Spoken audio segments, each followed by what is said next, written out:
জাতীয় নাগরিক কমিটির আহ্বায়ক নাসির উদ্দিন পাটোয়ারি বলেছেন, জুলাই ঘোষণাপত্র নিয়ে রাজনৈতিক দলগুলোর মধ্যে দ্বিমত নেই। দৃষ্টিভঙ্গিতে কিছু পার্থক্য রয়েছে, সেগুলো আমরা সমাধান করতে পেরেছি। শনিবার রাজধানীর বাংলা মোটরে বৈষম্য বিরোধী ছাত্র আন্দোলনের কেন্দ্রীয় কার্যালয়ে জুলাই ঘোষণাপত্র নিয়ে কর্মসূচির সংবাদ সম্মেলনে সাংবাদিকদের প্রশ্নের জবাবে এই কথা বলেন তিনি বলেন, আমরা অপেক্ষা করেছিলাম সব পক্ষ যেন অংশগ্রহণের সুযোগ পান, সবাই যেন তাদের ভাষা প্রকাশ করতে পারেন। ৫ আগস্ট যেভাবে মানুষ রাস্তায় নেমে এসেছিল, তাদের ভাষা যেন ঘোষণাপত্রে থাকে।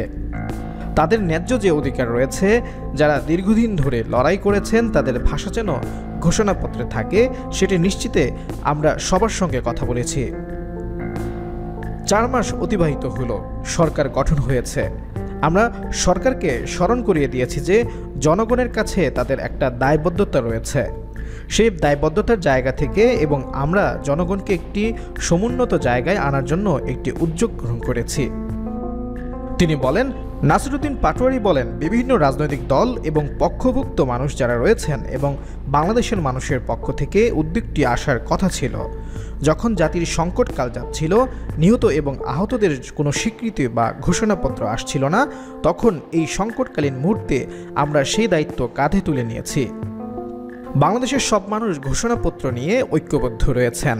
দৃষ্টিভঙ্গির জায়গা বা জনগণের ভাষা আরও কিভাবে তুলে আনা যায়, সেই জায়গায় আমাদের কিছুটা বিলম্বিত হয়েছে। ৭২-এ যেটা হয়েছিল, একদলীয় জায়গায় না গিয়ে বাংলাদেশের অনেক অংশের মানুষকে খারিজ করে একটা সংবিধান বানানো হয়েছিল, যেটা আমরা ৫৩ বছরে দেখেছিলাম একটা অকার্যকর জায়গায় পরিণত হয়েছে। সংবাদ সম্মেলনে বৈষম্য বিরোধী ছাত্র আন্দোলনের আহ্বায়ক হাসনাত আবদুল্লাহ, জাতীয় নাগরিক কমিটির মুখপাত্র সামান্তা শারমিন সহ আর অনেকেই উপস্থিত ছিলেন। এ সময় হাসনাত আবদুল্লাহ বলেন, জুলাই ঘোষণাপত্রের বিষয়ে জনগণকে সচেতন করতে আগামী ৬ জানুয়ারি থেকে ১১ জানুয়ারি পর্যন্ত সারা দেশে লিফলেট, সমাবেশ, জনসংযোগ করবে বৈষম্য বিরোধী ছাত্র আন্দোলন ও জাতীয় নাগরিক কমিটি।